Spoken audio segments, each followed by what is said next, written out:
welcome back to another week on my workitgirl.tv vlog. This week I wanted to talk about something that's quite personal to me in the sense of career direction and transitioning. It is to study or not to study. When I was 19, I went into one semester of study after high school, and I absolutely hated it. And there was a pressure obviously from, I guess, society in high school, not so much my parents, to go and do further education. I think there's been a bit of a shift now, 10 years later, in a sense that it's okay not to study straight away. But what we're here to talk about today is developing a sense of career direction and, you know, why you would consider studying at an older age. I went straight into the workforce because that's what I wanted to do, that's what I was good at, and I found I developed a real passion for you know, the corporate lifestyle, the culture, climbing the corporate ladder, and also, I guess, my surroundings. I felt good being at work. I felt like I was on a mission, and I felt like I was accomplishing something. It wasn't until later in life where I hit a brick wall and I realized, is this it? I hadn't had any formal education. I didn't have a certificate to wave around or to present to future employer prospects. So I really kind of sat down and worked out if study was for me and if it was going to really benefit me in the future. It wasn't until I met my mentor and he sat me down and he said, you know, what is it you want to do? Do you want to continue being a real estate agent for the rest of your life? And I turned around and I said to him, I want my own business. I always have wanted my own business. I, want to be my own boss. I want to challenge myself, and I really think that I could make a go of it.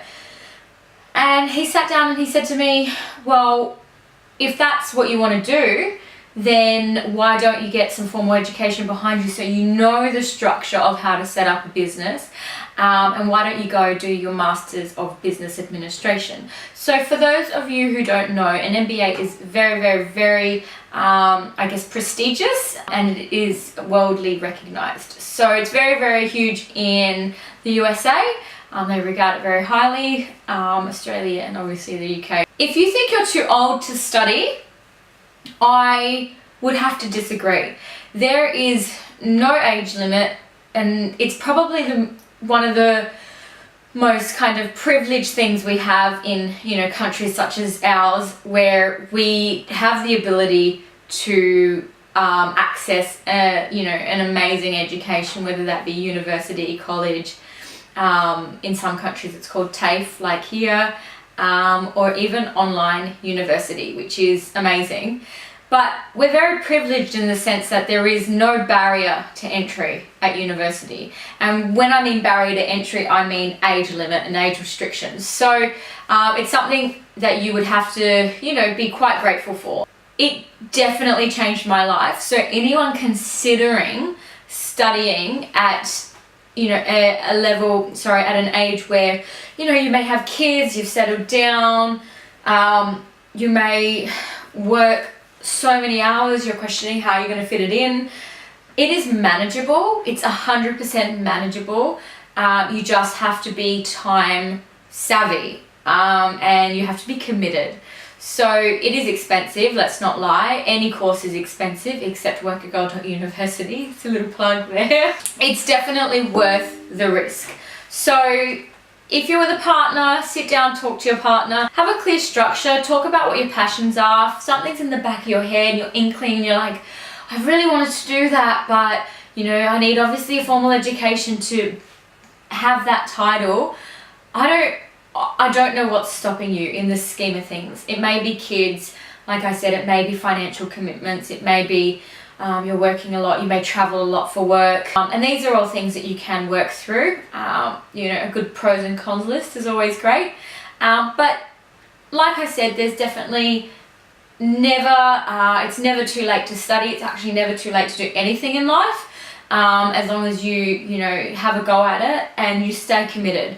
So my tips for studying later on in life: number one is make sure you know 100% what you want to study. Do your research. Do your research on schools, do your research on courses, do your research on fees, and do your research on the timetables.